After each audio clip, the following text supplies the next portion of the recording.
விசேஷித்த ஒரு செய்தி.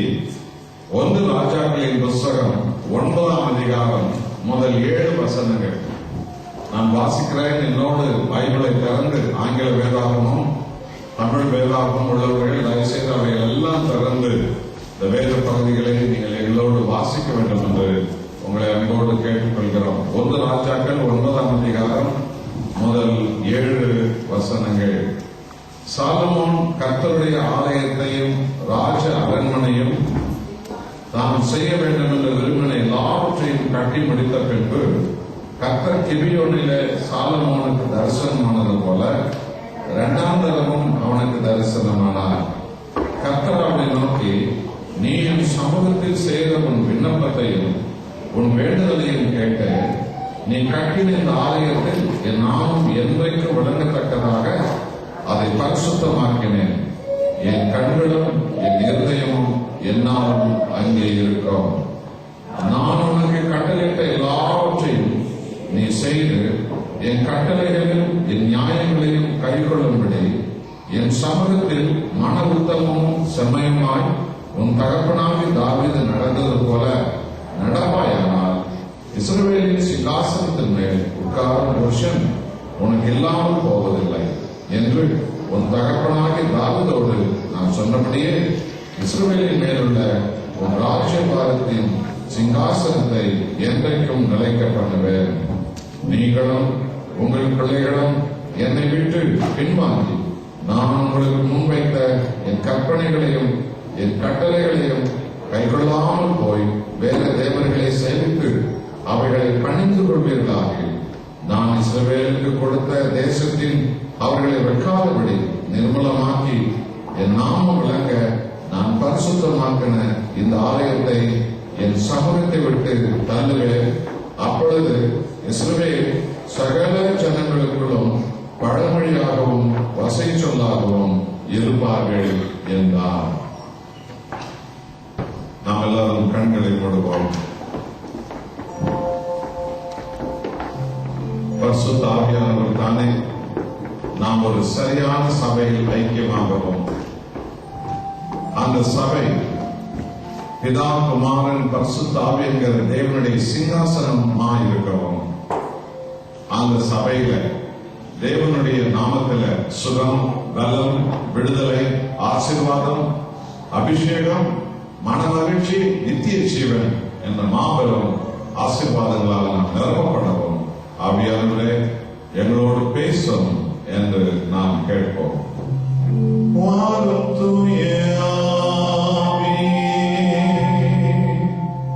உம் பிரசன்னத்தை வாஞ்சிக்கிறோம். வல்லமையால் எம்மை நிரப்பி நீர் ஆளுகை செய்யும். எல்லோருமா வாரும் தூய ஆவியே, உம் பிரசன்னத்தை வாஞ்சிக்கிறோம். வல்லமையால் எம்மை நிரப்பி நீர் ஆளுகை செய்யும். Thank you. அக்கினியும் நீரே, பெருங்காற்றும் நீரே, அருள்மழை போலே நீர் ஆவியை ஊற்றும். வாரும் தூய ஆவியே, உம் பிரசன்னத்தை வாஞ்சிக்கிறோம். வல்லமையால் எம்மை நிரப்பி நீர் ஆளுகை செய்யும். வல்லமையால் எம்மை நிரப்பி நீர் ஆளுகை செய்யும். அன்பின் நேசப்பிதாவே, முழு உலகத்தையும் ரட்சிக்க உம்முடைய பரிசுத்த மகன் எங்கள் ஆண்டவர் இயேசு கிறிஸ்துவை இந்த உலகத்திற்கு அனுப்பி வைத்து ஜாதி மத இன பேதமின்றி இந்த முழு உலகத்தை மீட்பதற்காக தன்னையே சிலுவையிலே முழுவதும் ஆண்டவரே நித்திய பலியாய் கொடுத்து ஆண்டவரே மனித குலத்தை உடைய சொந்த ஜனங்களாக நீர் மாற்றினீர்.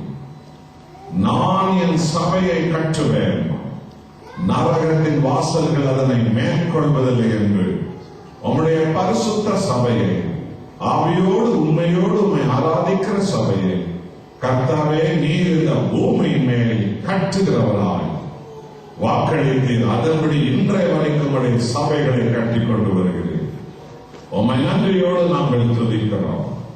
இது மனித முயற்சி அல்ல, இது கர்த்தருடைய திட்டம், இது கர்த்தருடைய சித்தம்.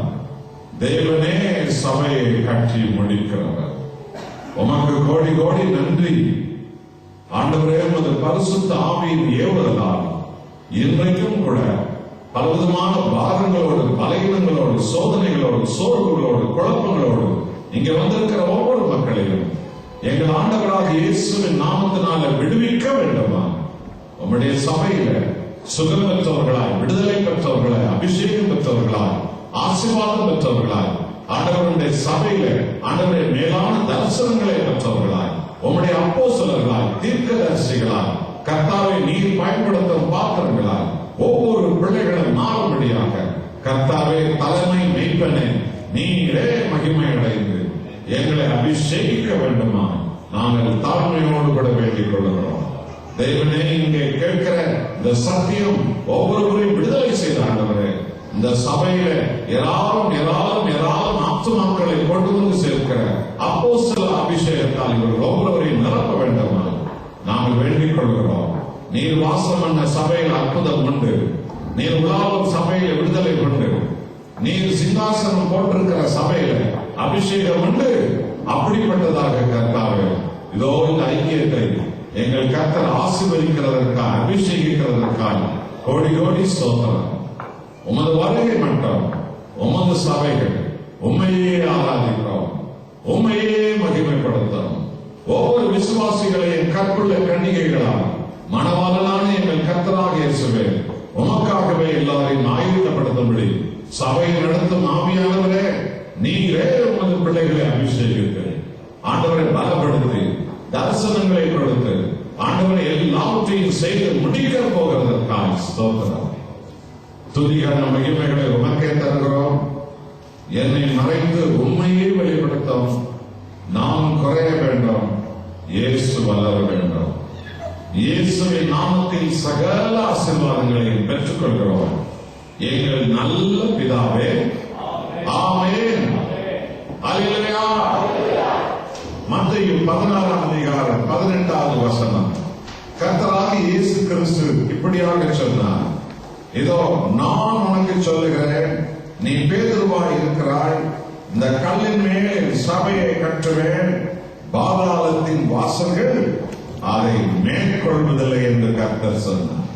கடந்த 2000 ஆண்டு காலமாக கர்த்தராகிய இயேசு கிறிஸ்து எங்கேயோ பிறந்து, எங்கேயோ வளர்ந்து, எங்கேயோ வாழ்ந்து, எப்படியோ இருந்தவர்களை தனது ரத்தத்தாலே கழுவி, தனது ஆவியாலே கழுவி, அவர்களை நீதிமான்களும் பரிசுத்தவான்களும் பரிசுத்தவதிகளுமாக மாற்றி கர்த்தருடைய சபையை கட்டும் பாத்திரங்களால் இன்று வரைக்கும் உலகம் முழுவதும் கர்த்தர் தன் ஜனத்தை இன்று வரைக்கும் பயன்படுத்திக் கொண்டு வருகிறார்.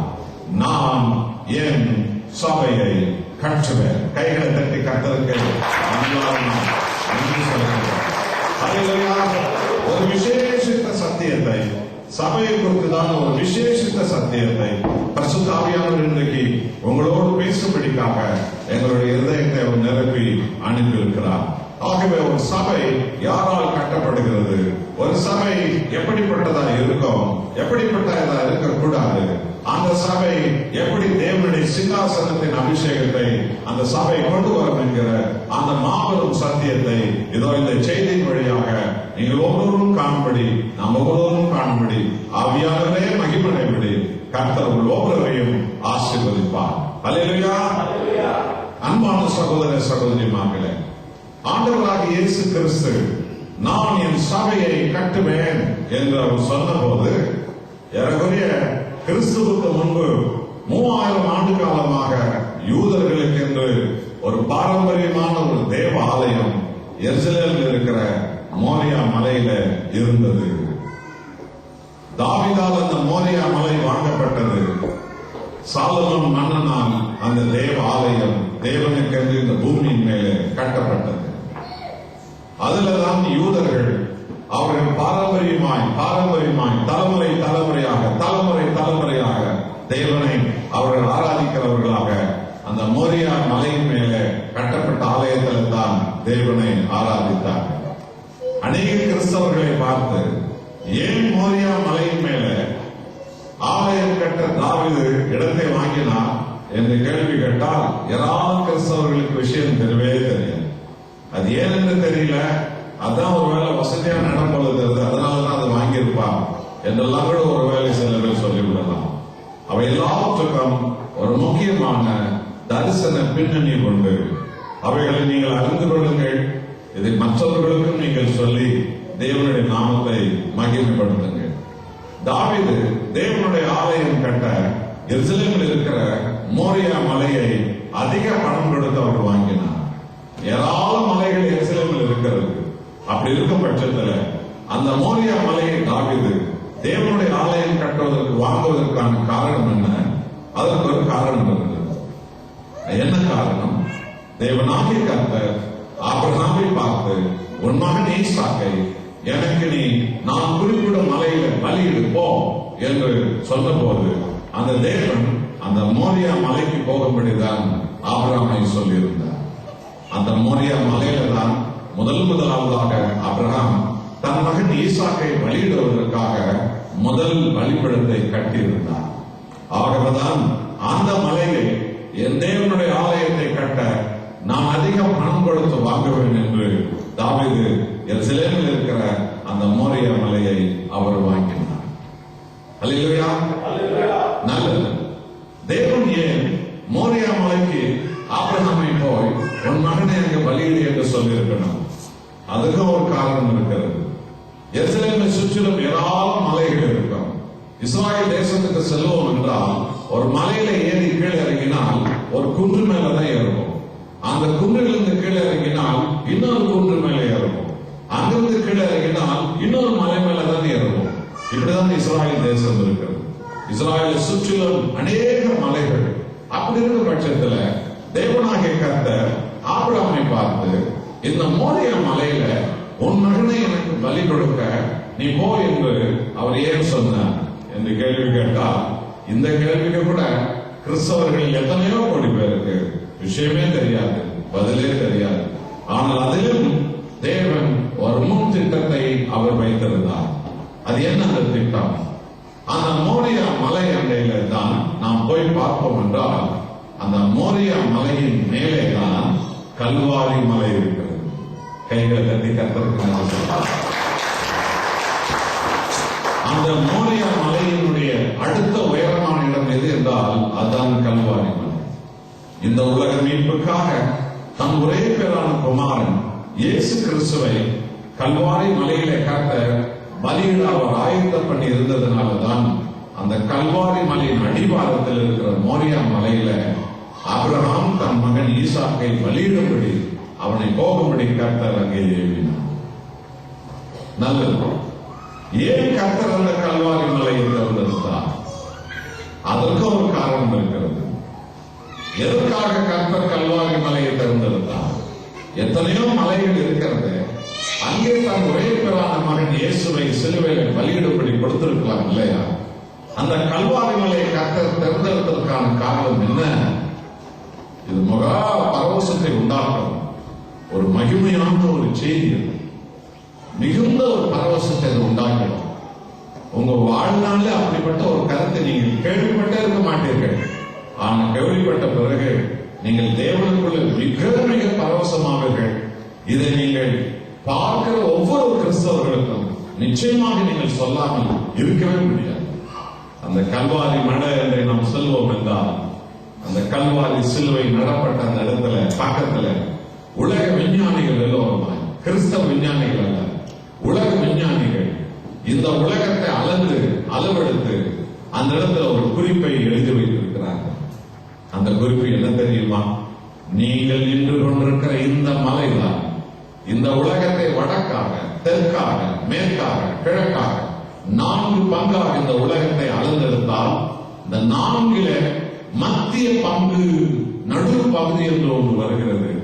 அந்த நடு பகுதி தான் நீங்கள் நின்று கொண்டிருக்கிற கல்வாரி மலை என்று ஆராய்ச்சியாளர்கள் எழுதியிருக்கிறார்கள். சொல்லுவோம், பார்த்தீர்களா? இந்த உலகத்தை வடக்கு, தெற்கு, மேற்கு, கிழக்கு என்ற 4 பங்காக அளந்தெடுத்தால் அந்த 4 நடு பகுதி ஒன்று வருகிறது. அதுதான் கல்வாரி மலை. கர்த்தர் எப்படி திட்டமிட்டிருக்கிறார் என்று விளங்குகிறது அல்லவா? இந்த மகத்துவமான சத்தியங்கள் எல்லாம் எத்தனையோ கோடி கிறிஸ்தவர்களுக்கு தெரியாது. ஆமன் பாருங்களே, அவர்தான் கர்த்தர் சத்தியத்தை உலகத்திலே சொல்லும்படி தனது ஆவியின் ஏவுதலால் தனது அப்போஸ்தலர்களை, தனது ஊழியக்காரர்களை, தனது போதகமார்களை, தனது தெய்வ மனிதர்களை கர்த்தர் அனுப்புகிறார். சத்தியத்தை அறிவீர்கள், சத்தியம் உங்களை விடுதலையாகும். பார்த்தீர்களா? இயேசு நின்ற சிலுவையே வடக்கு, மேற்கு, கிழக்கு, தெற்கு என்ற 4 அடையாளம் போட்ட ஒரு சிலுவை சின்னம் தான். அந்த 4 அடையாளங்களின் மத்தியில வானத்துக்கு பூமிக்கு நடுவாக உலக மீட்பர் தன்னையே பலியாக கொடுத்ததுதான் கல்வாரி மலை. அந்த கல்வாரி மலையும் என்ற அடிவாரம் தான் மோரியா மலை. அந்த மோரியா மலையில தான் ஆபிரகாம் பலிபீடம் கட்டினான். அங்கேதான் என் தேவனுக்கு நான் ஆலயம் கட்டுவேன் என்று தாவீது அந்த மலையை அதிக பணம் கொடுத்து, அதிக விலை கொடுத்து அந்த மலையை வாங்கினார். அந்த மலையில தாவீது தேவனுடைய ஆலயம் கட்டுவதற்காக அவர் செய்த விசேஷித்த காரியம் என்ன? இதை இன்றைய கிறிஸ்தவ விசுவாசிகள் ஒவ்வொருவரும் கர்த்தருடைய பரிசுத்த சபைகள் கட்டப்படுவதற்காக, கர்த்தரை ஆராதனை பண்ணுகிற இடங்கள் உருவாக்கப்படுவதற்காக நீங்களும் நாமும் வாங்கிக்கிறவர்களாக அப்படிப்பட்டதான காரியங்களை செய்ய நாம் முன்வருகிறவர்களாக நாம் மாற வேண்டும். 1 நாளாகமம் புஸ்தகத்துல 22ஆம் அதிகாரம் 14 14 வரைக்கும் ஒருவர் சத்தமாக இந்த பகுதிகளை தயவு செய்து வாசியுங்கள். 1 நாளாகமம் 22ஆம் அதிகாரத்துல 14 வரைக்கும் உள்ள வேத பகுதி.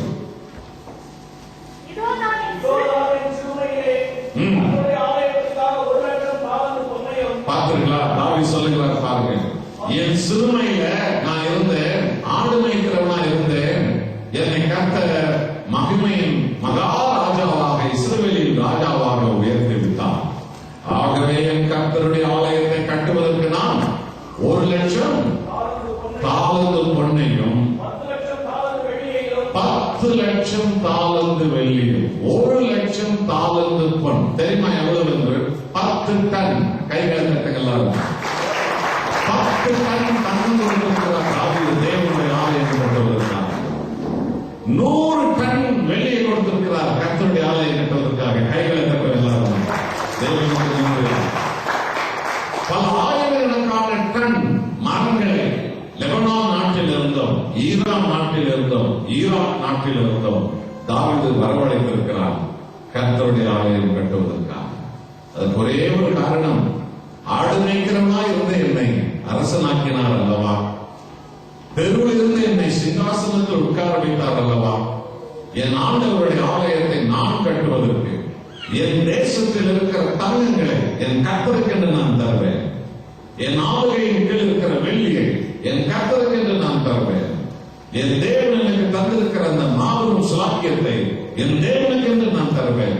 என் அன்பான சகோதரனே, சகோதரிகளே, கர்த்தருடைய ஆலயத்தை கட்டுவதற்கு தாவீது எவ்வளவு வைராக்கியமாய் அவர் செயல்பட்டிருக்கிறார் என்று உங்களுக்கு விளங்குகிறதா? ஆமன்பாளர்களே, 1,00,000 தாலந்து தங்கம், 10,00,000 தாலந்து வெள்ளி தாவீது தன்னுடைய உழைப்பினால் ரோட்டில் ஆடு மேய்க்கிறவனா காட்டில் இருந்தேன் அரசனாகினாரே, என் ஆண்டவருடைய மகிமை ஆலயத்தை நான் இப்படியாய் கட்டுவேன் என்று இப்படியான காணிக்கைகளை தாவீது கர்த்தருக்கு என்று அவர் கொடுத்திருக்கிறார். அல்லேலூயா, அல்லேலூயா, அல்லேலூயா. தேவனுடைய ஆலயம் கட்டப்பட வேண்டும். அது ஒரு பாஸ்டருடைய சொந்த விஷயம் அல்ல, அது சபையாருடைய சொந்த விஷயம் அல்ல. தேவனுடைய ஆலயம் கட்டப்பட வேண்டும் என்பது அது தேவனுடைய வீடு. கைகளை கட்டி கட்டப்பட. ஆகவே ஒரு சபை வளர்வதற்காக நான் என் ஆண்டவராக இயேசுவின் நாமத்தில் தேவனுடைய ஆலயம் கட்ட, சபை கட்ட இப்படியாக உதவி செய்வேன் என்றால் அது ஒரு பாஸ்டருக்காக அல்ல, அது சபையில் இருக்கிற ஜனங்களுக்காக அல்ல, மாறாக என்னை தாழ்மையிலிருந்து உயர்த்தினாலே என் கர்த்தர் அவருக்காக. ஹல்லேலூயா! இதுதான் தாவீதினுடைய ஒரு உறுதியான தீர்மானமாக தாவீதிடத்தில் அது இருந்தது. ஆம், தாவீது இவ்வளவாய் தேவனுக்கு என்று அவர் கொடுத்தார். அதோடு மாத்திரமல்ல, பைபிள் என்ன சொல்கிறது? 1 நாளாகமம் 29ஆம் அதிகாரத்துல இதோ இப்பொழுது தாவீது இந்த இடத்துல சொல்லுகிற காரியங்களை பாருங்கள். 7வது வசனம். தேவனுடைய ஆலயத்து வேலைக்கு பாருங்கள், ஜனங்கள் கொடுக்கிறார்கள். பாருங்கள், 5000 தாலந்து பொன்னையும் 14000 தங்க காசையும் 14000 தாலந்து வெள்ளியையும் 11000 தாலந்து வெண்கலத்தையும் 1,00,000 தாலந்து இரும்பையும் ஜனங்கள் கொடுத்தார்கள். தேவனுடைய நாமம் மகிமடைய தாவீது 1,00,000 தாலந்து தங்கத்தை கொடுக்கிறார், 100 லட்சம் தாலந்து வெள்ளியை கொடுக்கிறார், பல ஆயிரம் லட்சம் தாலந்து நூற்றுக்கணக்கான டன் விலையுள்ள மரங்களை கொண்டு வந்து லிபானானில் இருந்தும் ஈரானில் இருந்தும் ஈராக்கில் இருந்தும் கொண்டு வந்து கொடுக்கிறார் தேவனுடைய ஆலயம் கட்ட. இதை பார்த்தவுடனே ஜனங்கள் தாங்கள் வைத்திருந்த 1000 தாலந்து தங்கங்களை, வெள்ளியை, இரும்பை கொண்டு வந்து கர்த்தருடைய ஆலயத்தை கட்ட கொடுத்தார்களாம். அதோடு மாத்திரமல்ல, 8ஆம் வசனத்தை படிங்கள். என்ன சொல்கிறது? யார் கையில் ரத்தனங்கள் இருந்ததோ அவர்கள் அவைகளையும் கர்த்தருடைய ஆலய பொக்கிஷத்திற்கு என்று அவர்களே கெர்சோனியான எதியோனின் கையில் அவர்கள் கொடுத்தார்கள். எல்லாம் கொடுத்தார்கள். யார் கையில வைரம் இருக்கிறது, வைடூரியம் இருக்கிறது, எல்லாம் கர்த்தருடைய ஆலயத்துக்கு என்று கொடுத்தார்களாம். எங்கள் தேவனுடைய ஆலயம் கட்டப்படும். உலக வரலாற்றிலேயே இந்த பூமியின் மேல் வானத்தை பூமி உண்டாக்கிய தேவனுக்கு ஆலயம் கட்டிய முதல் வரலாறு எருசலேமில் இருக்கிற மோரியா மலைதான். இந்திய சரித்திரத்தை எடுத்து ஆராய்ந்து பார்த்தால் இயேசு கிறிஸ்துவுக்கு பின்பு 4ஆம் நூற்றாண்டில் தான் இந்தியாவில் கோவில்களை கட்டுகிற பழக்கத்தையே கற்றிருக்கிறார்கள் இந்திய ராஜாக்கள்.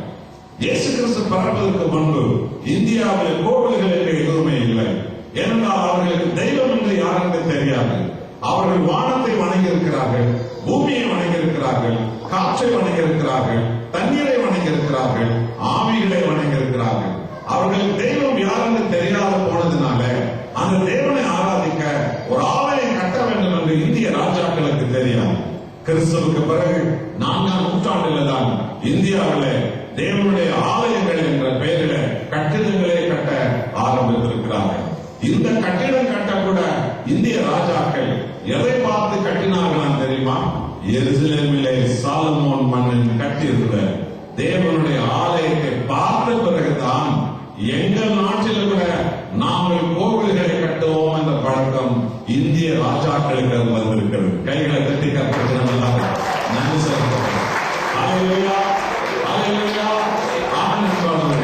கர்த்தருடைய ஆலயத்தை கட்டுவதற்காக தாவீது தன்னையே கொடுத்தார், தன்னுடையதெல்லாம் கொடுத்தார். என் அன்பான விசுவாசியே, ஆண்டவராக இயேசு கிறிஸ்துவின் சபை கட்டுவது உன் சொந்த கடமை. உன் ராஜாவின் தேவனுடைய ஆலயத்தை, உன் கர்த்தருடைய சபையை, உன் கர்த்தருடைய நாம மகிமடையும் இடத்தை கட்டியெழுப்பது உங்கள் ஒவ்வொருடைய கடமை. இது உங்களுடைய உள்ளத்தில் நீங்கள் விசுவாசியுங்கள். உன்னால ஒன்றும் முடியாது இருக்கலாம், ஆனால் கர்த்தாவே நான் என்ன செய்ய வேண்டும் என்று நீ நினைக்கிறீர், எனக்கு அதை வெளிப்படுத்தும் என்று நீ ஜெபித்து பாருங்கள்.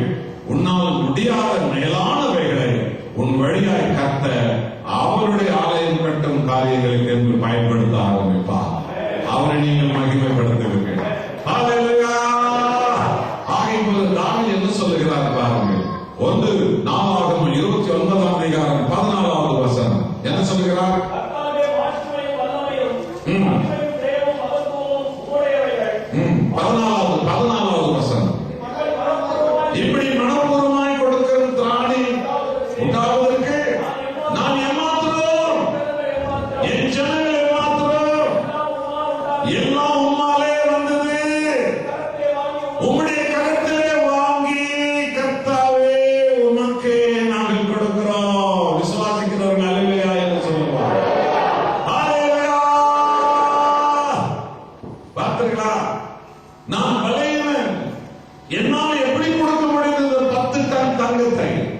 என்னால எப்படி கொடுக்க முடிந்தது 100 டன் வெள்ளியை?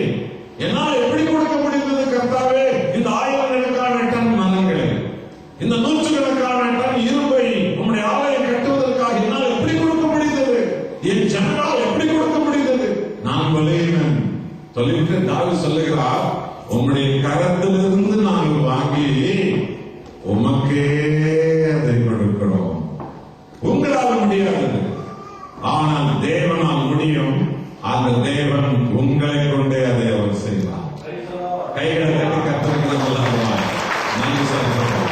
ஹல்லேலூயா, ஹல்லேலூயா. இதுதான் அன்பானவர்களே, கர்த்தருடைய ஆலயம் இந்த பூமியின் மேல் மோரியா மலையில முதலாவதாக கட்டப்பட்ட அந்த இடம். இது அந்த ஆலயத்தை அபிஷேகிக்கும்படி சாலமோன் அந்த இடத்துல அவன் கண்ணீரோடு உள்ளத்தை திறந்து அவன் மன்றாடுகிறான். அப்பொழுது தேவன் என்ன சொன்னார்? 1 ராஜாக்களின் புஸ்தகம் 9ஆம் அதிகாரம் 3வது வசனம். கர்த்தர் அவனை நோக்கி, நீ என் சமூகத்தில் செய்த உன் விண்ணப்பத்தையும் உன் வேண்டுதலையும் கேட்டேன். நீ கட்டின இந்த ஆலயத்தில் என் நாமம் என்றைக்கு விளங்கத்தக்கதாக அதை பரிசுத்தமாக்கினேன். என் கண்களும் என் இருதயமும் என்னாலும் அங்கே இருக்கும். அன்பான விசுவாசியே, ஆண்டவர் ஆராதிக்க நீ சபைக்கு வரும்போது ஒன்றை மாத்திரம் உள்ளத்தில் நீ வைக்க வேண்டாம். முன்னால யார் இருக்க போறாங்க, பின்னால யார் இருக்க போறாங்க, மத்தியில எனக்கு வேண்டியவங்க இருப்பாங்களா, பின்ன அந்த பக்கம் எனக்கு வேண்டாதவங்க இருப்பாங்களா, அந்த எண்ணம் உனக்கு சபைக்கு வரும்போது ஒருபோதும் வரக்கூடாது. கர்த்தர் என்ன சொல்லுகிறார் பாருங்க, என் கண்கள் அங்கே இருக்கும், என் இருதயம் அங்கே இருக்கும். ஒவ்வொருடைய ஆவி ஆத்மா சரீரத்தை அவருடைய கண்கள் ஆராய்ந்து கொண்டே இருக்கிறது. நாம் வெளியில எப்படி வேண்டுமானாலும் இருக்கோம், ஆனால் நம்முடைய உள்ளார்ந்த யோசனைகள் என்னவா இருக்கிறோம், இருதய சிந்தையில் என்னவா இருக்கிறோம், நினைவுகளில் என்னவா இருக்கிறோம், என்ன கசப்பு உண்டு, என்ன விருப்பு உண்டு, என்ன சுயம் உண்டு, என்ன பகை உண்டு, எந்த வேண்டாத விஷயங்கள் எல்லாம் இருதயத்தில் சிந்தையில மறைந்திருக்கிறது. இது ஒருவருக்கும் தெரியாது. ஆனால் கர்த்தருடைய கண்கள் எல்லாவற்றையும் பார்த்து கொண்டிருக்கிறோம். ஆகவே சபையை ஆண்டவர் ஆராதிக்க வரும் பொழுது மிகுந்த ஜாக்கிரதையுடனும் பயபக்தியுடனும் நாம் வர கற்றுக்கொள்ள வேண்டும். ஆமென் என்பார்களே, கர்த்தர் என் தேவன் என் இருதயங்களை காண்கிறார், என் உள்ளத்தை காண்கிறார். 1 சாமுவேல் 16ஆம் அதிகாரம் 7வது வசனம் சொல்லுகிறது, மனுஷனோ முகத்தை பார்த்து தீர்ப்பு சொல்லுவான், கர்த்தரோ இருதயத்தை பார்க்கிறார், உள்ளத்தை பார்த்து கொண்டிருக்கிறார். வேதனையோடு வந்து நீ வேதனையோடு போகக்கூடாது, துயரத்தோடு வந்து நீங்கள் துயரத்தோடு போகக்கூடாது, துக்கத்தோடு வந்து நீங்கள் துக்கத்தோடு போகக்கூடாது, வியாதியோடு வந்து நீங்கள் வியாதியோடு போகக்கூடாது. தேவனுடைய காயங்கள் நம்மை குணமாக்க வேண்டும், அவருடைய கிருபை நம்மையில் இறக்க வேண்டும். அப்படின்னு சொன்னார். அவருடைய சமூகத்தில் நாம் கதற வேண்டும். நம்முடைய இதயம் தேவனை வாஞ்சிப்பதாக இருக்க வேண்டும். அவருடைய சபை ஏனோ தானோ என்ற எண்ணத்தில் யாரையோ தீர்மானித்துக் கொண்டு, எதையோ நினைத்துக் கொண்டு, யாருடைய நடவடிக்கைகளையோ சரியா தவறா என்று கணக்கு போட்டுக் கொண்டு உங்களுடைய இதயத்தில் நீங்கள் ஒரு காலம் நீங்கள் இருக்க கற்றுக்கொள்ளக்கூடாது. ஒருவேளை அறியாமல் இருந்திருப்பீர்கள் என்றால் கர்த்தர் உங்களை கிருபையாய் மன்னிப்பார். இன்றைக்கு இந்த சத்தியம் உங்களுக்கு அறிவிக்கப்பட்டிருக்கிறது. மிக ஜாக்கிரதையோடு யார் என்னை பார்க்கிறார்களோ பார்க்கவில்லை, அது முக்கியமல்ல. என் கர்த்தருடைய கண்கள் என்னை பார்த்து கொண்டிருக்கிறது, அதுதான் எனக்கு முக்கியம். ஆமென் என்பார்களே, இப்படிப்பட்ட பரிசுத்த அலங்காரத்தோடு தான் நாம் தேவனுடைய சமூகத்தில் அவருடைய சபையில் அவர் ஆராதிக்கிறவர்களாக நாம் வர வேண்டும். அதோடு மாத்திரமல்ல, என்னுடைய இருதயம் அங்கு இருக்கும் என்று கர்த்தர் சொன்னார். பாருங்க, ஏன் இருதயம்? உங்களுடைய விண்ணப்பங்களை கேட்பதற்காக, உங்களுடைய ஜபங்களுக்கு பதில் கொடுப்பதற்காக, உங்கள் மேல் நம்மேல் மனதுருகுவதற்காக, உங்கள் மேல் கரிசனை கொள்வதற்காக, உங்கள் மேல் நம்மேல் மனதுருகிறவர் நம்முடைய தேவன். அவருடைய இருதயம் இங்கு இருக்கிறது. அவர் ஆராதிக்கிற இடத்தில் அவருடைய இருதயம் இருக்கிறது. தம்பி, தங்கச்சி, சகோதர, சகோதரியே, தேவனுடைய இருதயம் உனக்காக கரிசனை கொள்ளும். மனதுருகும் தேவனுடைய இருதயம். அவருடைய இருதயத்திலிருந்து அபிஷேகம், அவருடைய இருதயத்திலிருந்து வல்லமை, அவருடைய இருதயத்திலிருந்து பலன், அவருடைய இருதயத்திலிருந்து அற்புதம். நீங்கள் நாமும் சபை ஆராதனைகளை பெற்றவர்களாய்த்தான் நாம் சொல்ல வேண்டும். ஆகவே அவருடைய கண்கள் இங்கே உண்டு, அவருடைய இருதயம் இங்கே உண்டு.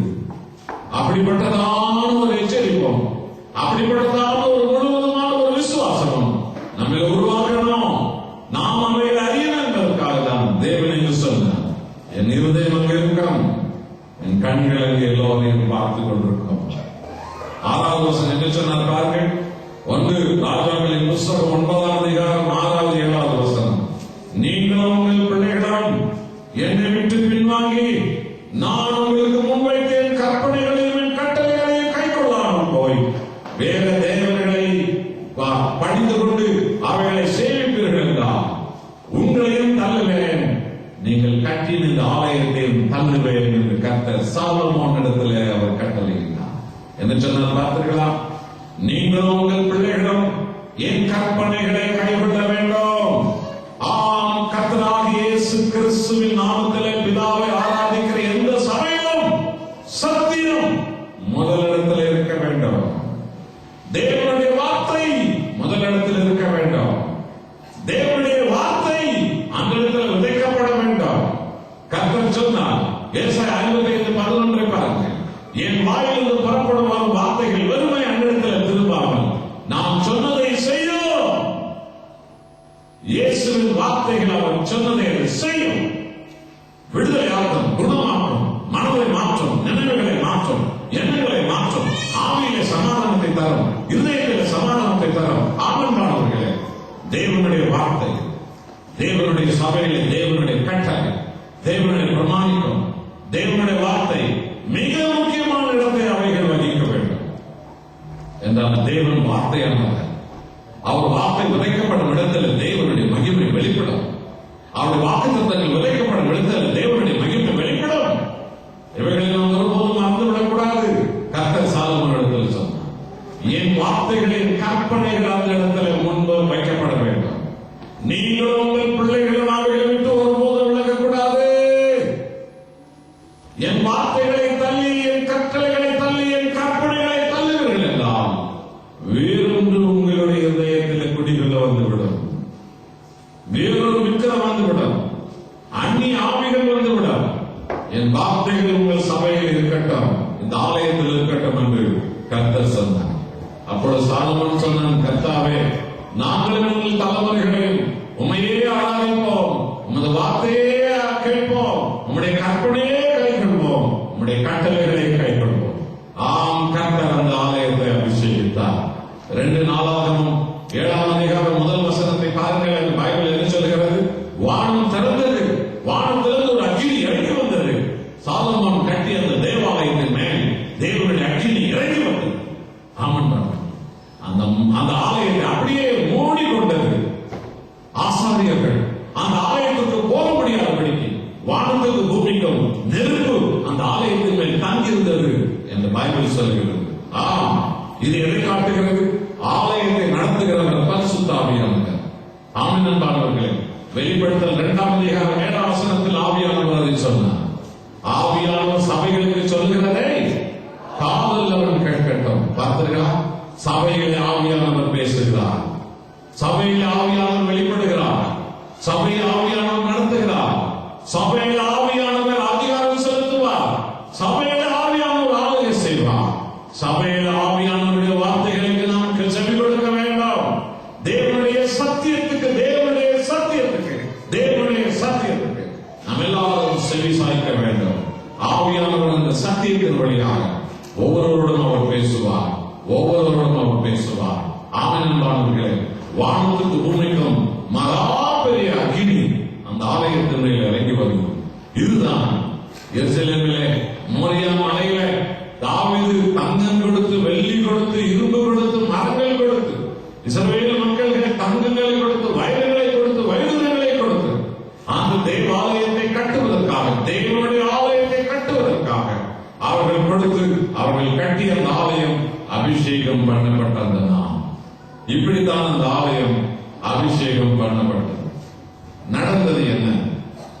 வேதம் அதை நமக்கு திட்டவட்டமாக அந்த சம்பவங்கள் எல்லாம் நமக்கு பைபிள் திட்டவட்டமாக இந்த வார்த்தைகளை நமக்கு பரிசுத்த ஆவியானவர் போதிக்கிறார். அங்க என்ன நடந்தது? எசேக்கியேலின் புஸ்தகம் 8ஆம் அதிகாரத்துல 9வது வசனம். எசேக்கியேல் புஸ்தகம் 8ஆம் அதிகாரத்தை தயவு செய்து எடுத்து வைத்துக் கொள்ளுங்கள். அதுல 9வது வசனம். இப்ப பாருங்க, எசேக்கியேல் காலத்துல அந்த ஆலயம் என்ன ஆனது என்று கர்த்தர் காட்டுகிறார். நீ உள்ளே போய்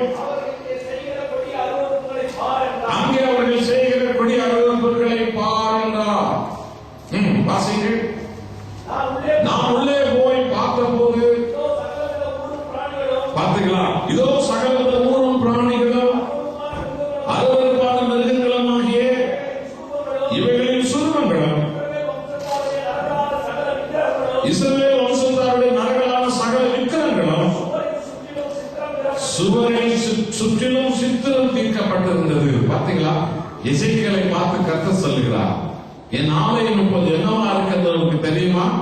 என் ஆலயத்தில் போய் உள்ள போய் பார்த்தால் எல்லா சுவர்களிலும் யானையிலிருந்து, பூனையிலிருந்து, சிங்கத்திலிருந்து, பாம்பிலிருந்து, பல்லிலிருந்து சகல மிருகங்களின் படங்களும் வரையப்பட்டிருக்கிறது. அநேக விதமான ஆண்கள், பெண்கள், பலவிதமான உருவங்கள், விக்கிரங்கள், சிலைகள், சுருவங்களின் படங்கள் அந்த சுவற்றிலே வரையப்பட்டிருக்கிறது. இவைகள் எல்லாவற்றையும் எசேக்கியேல் தீர்க்கதரிசி பார்க்கும்படி கர்த்தர் அந்த ஆலயத்திற்குள்ளே போய் பார் என்று அவர் சொல்லுகிறார். அதோடு மாத்திரமல்ல, என்ன நடந்தது? 14வது வசனத்தை வாசியுங்கள். இஸ்ரவேல் வம்சத்தாரில் மூப்பரில் 70 பேரும் அவர்கள் நடுவே சாப்பானுடைய குமாரனாகிய எசனியாவும் அவரவன் தன் கையிலே தன் தூப கலசத்தை பிடித்துக் கொண்டு அவைகளுக்கு முன்பாக நின்றார்கள். தூப வர்க்கத்தினால் புகை எழும்பிற்று. பார்த்தீங்களா? இஸ்ரவேல் தேசத்தின் 70 மூப்பர்கள் இந்த மிருகங்களை சுவற்றில் வரைந்து வைத்திருக்கிறார்கள். அவர்களுக்கு முன்னால் அந்த 70 மூப்பர்களும் அந்த ஆசாரியர்களுடைய ஆடைகளை அணிந்தவர்களாய் சாம்பிராணி தூபங்கள் எல்லாம் அந்த மிருகங்களுக்கு காட்டுகிறவர்களாக, அந்த சுருவங்களுக்கு காட்டுகிறவர்களாக, அந்த சிலைகளுக்கு காட்டுகிறவர்களாக இந்த இஸ்ரவேல் மூப்பர்கள் அங்கே நின்று கொண்டிருந்தார்கள். என் கட்டளைகளை தள்ளி, என் வார்த்தைகளை தள்ளி நீங்கள் நடந்தால் அந்நிய தேவதைகள் உள்ளே வரும் என்று கர்த்தர் அன்றைக்கு சொன்னார் இல்லையா? எங்கே ஆண்டவராக இயேசு கிறிஸ்துவின் பரிசுத்த பைபிள் போதிக்கப்படுவதில்லையோ அங்கெல்லாம் இன்னைக்கு என்ன பார்ப்பீங்க? நீங்க சுவற்றில் எல்லாம் உருவங்கள் தான் பார்ப்பீங்க, சிலைகளை தான் பார்ப்பீங்க. சுருவங்களும் உருவங்களும் சிலைகளும் பலவிதமான உருவங்களும். இதான் இஸ்ரவேல் தேசத்தில் முதலாவதாக அந்த சபைக்குள்ள நுழைந்த மகா வஞ்சகமான ஒரு காரியம். எங்கெல்லாம் தேவனுடைய சத்தியம் மறக்கப்படுகிறதோ அங்கெல்லாம் பூமியின் சத்துரு அநேக தந்திரமானவைகளை உள்ளே கொண்டு வருவார். அதுக்கு ஒரு நல்ல எடுத்துக்காட்டு எசேக்கியேல் காலத்தில் அந்த ஆலயம் சுருவங்களாலும், சிலைகளாலும், விக்கிரங்களாலும், மிருகங்கள் வரைந்த படங்களாலும் அந்த ஆலயம் இருந்தது. சரி, எரேமியா தீர்க்கதரிசி காலத்தில் என்னன்னா, எரேமியா 44ஆம் அதிகாரத்தில் 25வது வசனம். எரேமியா 44:25 வாசியுங்கள்.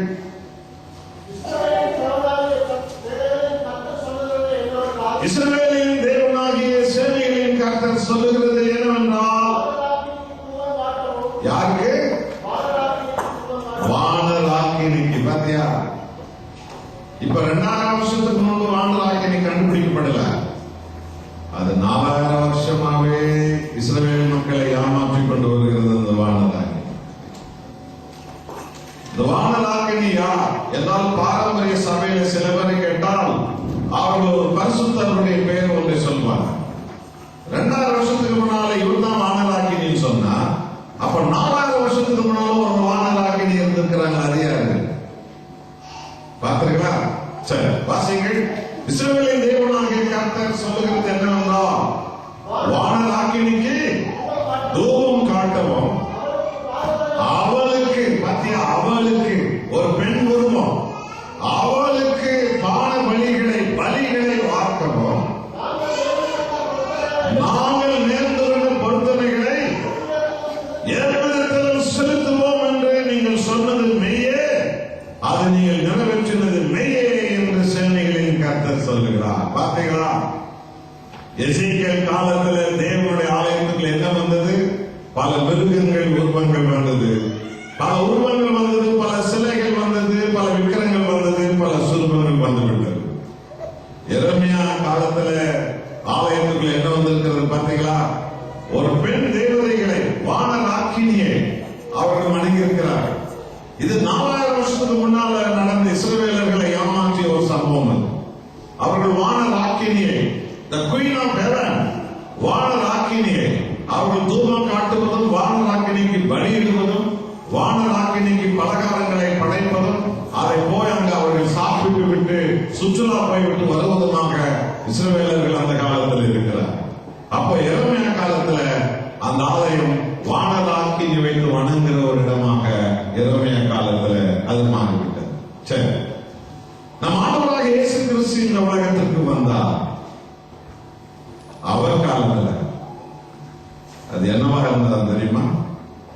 வாசிக்கலாம். நம்ம ஆண்டவராகிய இயேசுவின் காலத்துல அது என்னவா இருந்தது?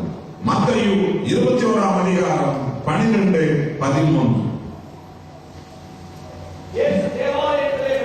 இயேசு தேவாலயத்திலே பிரவேசித்து ஆலயத்தில் விற்கிறவர்களையும் கொள்ளுகிறவர்களையும் வாங்குகிறவர்களையும் வெளியே துரத்தி காசுக்காரருடைய பலகைகளையும் புறா விற்கிறவர்களையும் அவர் எல்லாவற்றையும் தள்ளினார். என்னுடைய வீடு ஜெப வீடு எனப்படும், நீங்கள் அதை கல்லர் குகையாக்கினீர்களே. விளங்குதா? எசேக்கியேல் காலத்தில் அந்த ஆலயத்திற்குள்ள மிருக உருவங்கள் வந்தது, விக்கிரங்கள் வந்தது, சுருக்கங்கள் வந்தது. எரேமியா காலத்தில் அந்த ஆலயத்திற்குள்ள வானராக்கினி வந்து விட்டது. இயேசு கிறிஸ்துவின் காலத்தில் அந்த ஆலயம் என்னவா இருக்கிறது பார்த்தீங்களா? கல்லர் குகையாயிருக்கிறது.